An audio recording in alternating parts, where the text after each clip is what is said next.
Kumusta mga kaibigan, maligayang pagdating sa aking channel. Kasama namin kayo ng isang bagong video.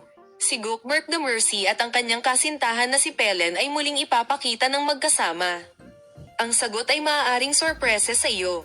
Una nang sinakop ni Gokirk at Pelen ang kanilang mga puso sa kanilang pag-ibig sa bawat isa sa kanilang kimika sa mga screen. Gayunpaman, ang mga tagahanga ng duo, na hindi nagbahagi ng mga bagong imahe mula sa mga alingawngaw ng paghihiwalay, ay patuloy na nagagalit. Iniiwasan ng duo ang pagpapakita ng magkasama. Ngunit ngayon ang isang bagong alingawngaw ay nagpapalipat-lipat. Ang isang kumpanya ng produksyon ay interesado na isama ang mga ito sa isang malaking serye.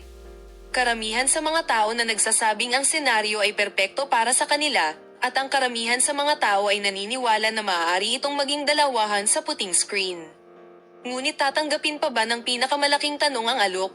Sinabi ng mga mapagkukunan na ang Gookberg ay bukas sa ideyang ito. Ngunit nag-aalangan si Pelen.